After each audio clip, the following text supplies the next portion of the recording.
इन्हें हम हनुमान के नाम से भी जानते हैं, भगवान शिव के 11वें रुद्रावतार माने जाते हैं। उनकी कथा बहुत लंबी और अद्भुत है। यहाँ हम उनकी कथा को विस्तार से जानेंगे। हनुमान जी का जन्म। हनुमान जी के जन्म के पीछे एक रोचक कहानी है। एक बार राजा दशरथ की पत्नी महारानी कौशल्या ने खीर का प्रसाद ग्रहण किया। उसी समय एक चील उस खीर के कुछ हिस्से को लेकर उड़ गई। उड़ते समय वो खीर किष्किंधा पर्वत पर गिर गई, जहाँ अंजना नाम की एक वानरी तपस्या कर रही थी। अंजना ने भगवान शिव की पूजा की थी, जिससे उन्हें पुत्र प्राप्ति का वरदान मिला था। वायुदेव ने उस खीर को अंजना के पास पहुंचाया और उन्होंने उसे प्रसाद मानकर खा लिया। इस तरह पवन पुत्र हनुमान का जन्म हुआ। एक और कहानी के अनुसार अंजना ने भगवान शिव को अपने पुत्र के रूप में पाने के लिए कठोर तपस्या की थी। इससे प्रसन्न होकर भगवान शिव ने उन्हें वरदान दिया कि उनका ही एक अंश उनके पुत्र के रूप में जन्म लेगा। इस तरह अंजना के गर्भ से हनुमान जी का जन्म हुआ। उनका नाम हनुमान इसलिए पड़ा क्योंकि एक बार सूर्य को फल समझकर खाने के लिए उन्होंने छलांग लगाई थी। तब इंद्रदेव ने अपने वज्र से उनके जबड़े पर प्रहार किया था, जिससे उनका जबड़ा टूट गया और हनुमान का संस्कृत में जबड़ा नाम पड़ा। बाल्यावस्था की लीलाएं। हनुमान जी बचपन से ही बहुत शक्तिशाली थे। एक दिन उन्हें भूख लगी और उन्होंने सूर्य को एक लाल फल समझकर उसे खाने के लिए छलांग लगा दी। इंद्रदेव ने यह देखकर हनुमान पर वज्र से प्रहार किया।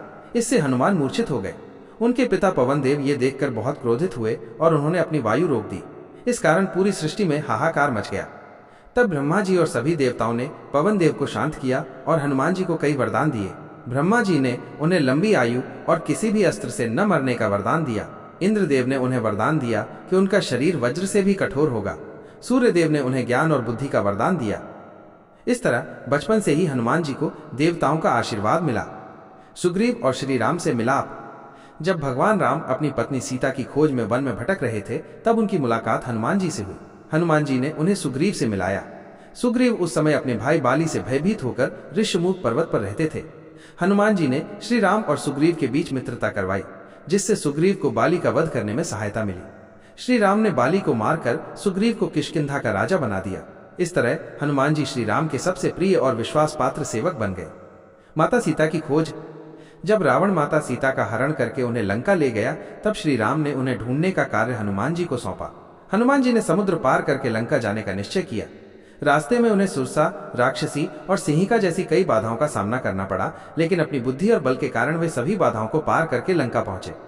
लंका में उन्होंने अशोक वाटिका में माता सीता को ढूंढा और उन्हें श्री राम का संदेश दिया। उन्होंने रावण की सेना का नाश किया और पूरी लंका को जला दिया। इसके बाद वे वापस आकर श्री राम को माता सीता का पता बताया। संजीवनी बूटी की कथा। रावण के साथ युद्ध में जब लक्ष्मण मूर्छित हो गए, तब वैद्य सुषेण ने बताया कि उन्हें सिर्फ संजीवनी बूटी ही बचा सकती है। संजीवनी बूटी हिमालय पर्वत पर मिलती थी। हनुमान जी ने तुरंत ही हिमालय की ओर उड़ान भरी। रास्ते में उन्हें कालनेमी नामक राक्षस ने धोखा देने की कोशिश की, लेकिन हनुमान जी ने उसे मार गिराया।